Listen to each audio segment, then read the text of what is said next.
يتساءل بعضكم: كيف يشعر الملك؟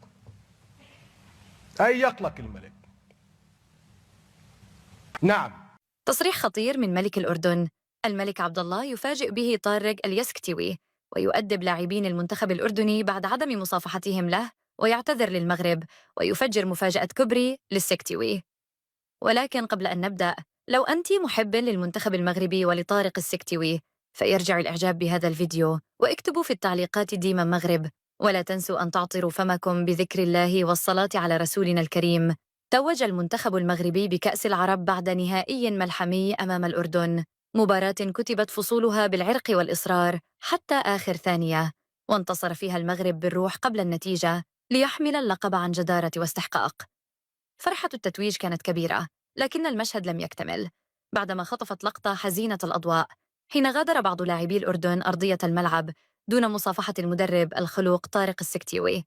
لقطة صادمة كسرت جمال النهاية وأثارت جدلاً واسعاً، لأن كرة القدم تحسم بالنتائج، لكن قيمها تقاس بالاحترام، والاحترام كان الغائب الأكبر في تلك اللحظة. ففي مشهد غير مسبوق خرج جلالة الملك عبد الله الثاني وأدلى بتصريحات نقلها الديوان الملكي الأردني ليضع النقاط على الحروف عقب نهائي كأس العرب، مؤكداً أن القيم الرياضية أعلى من أي نتيجة، وأن الكبار لا يترددون في الاعتذار عندما يخطئ من يمثلهم.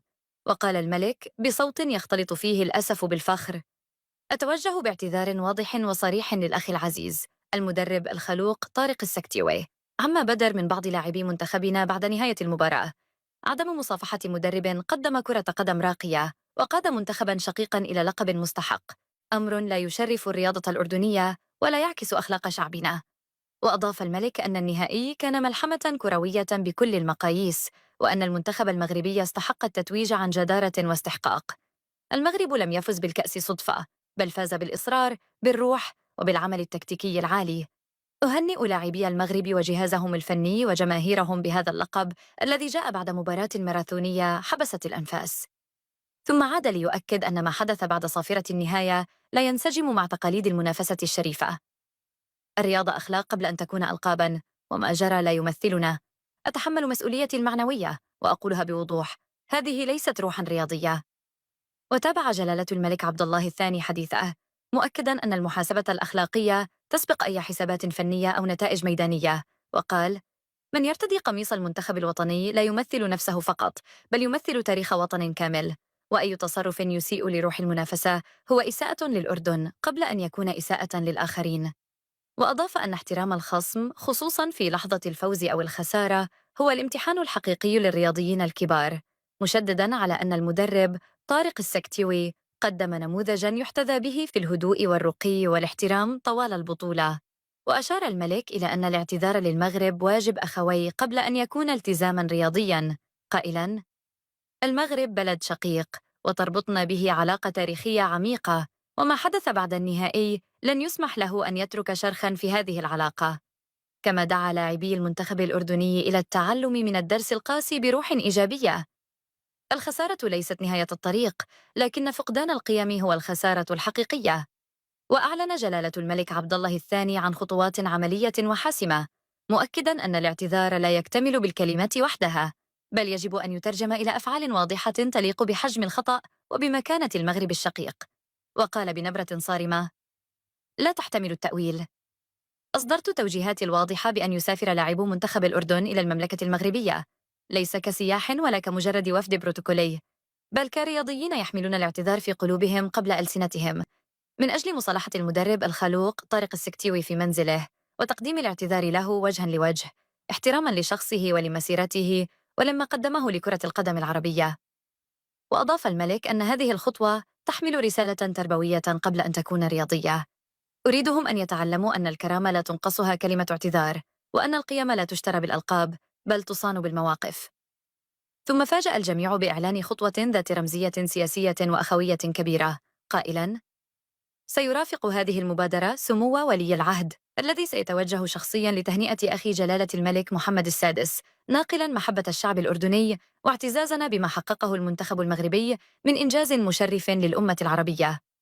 وشدد الملك على أن هذه الزيارة ليست بروتوكولية، بل رسالة صادقة تعكس عمق العلاقة بين البلدين. الأردن والمغرب ليس دولتين شقيقتين فقط، بل بيتاً عربياً واحداً، وما يجمعنا أكبر من مباراة وأقوى من لحظة غضب. وأكد أن تتويج المغرب هو تتويج لكل العرب، وأن الاعتراف باستحقاقه واجب أخلاقي قبل أن يكون رياضياً.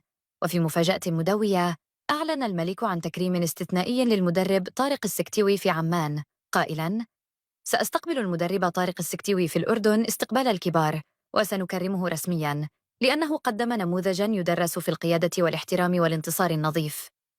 ثم أضاف بحزم وفخر: وسيمنح وسام المملكة من الدرجة الأولى تقديراً لأخلاقه الرفيعة ولمسيرته وللصورة المشرفة التي عكسها عن المدرب العربي في أكبر المحافل.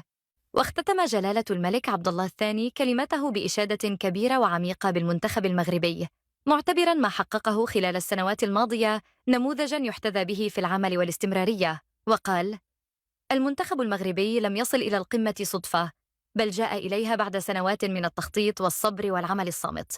إنجازات متتالية، حضور قوي في المحافل القارية والعالمية، وتتويج عربي مستحق. ومع ذلك ظل هذا المنتخب لاعبوه وجهازه الفني في قمة التواضع والاحترام. وأضاف الملك بإعجاب واضح: ما يميز المغرب ليس فقط الألقاب، بل الأخلاق. فريق يفوز ولا يستفز، ينتصر ولا يتكبر، ويحتفل دون أن ينسى احترام خصمه. هذا هو الفوز الحقيقي. ثم وجه رسالة مباشرة للاعبي المنتخب الأردني ولكل الرياضيين العرب: تواضعوا، فالتكبر يسقط قبل أن يسقط صاحبه. الكرة لا تدوم لأحد، والاحترام هو ما يبقى. ولم ينسى الملك الإشادة بالمدرب المغربي جمال السلامي، مدرب المنتخب الأردني، قائلاً: أود أن أرفع القبعة لرجل وقف في موقف صعب، درب منتخب الأردن بإخلاص، وواجه منتخب بلاده في النهائي بكل شجاعة وبسالة، دون تردد أو مجاملة. جمال السلامي كان محترفاً حتى النهاية، ولم يخن الأردن، بل قدم درساً نادراً في النزاهة والشرف المهني.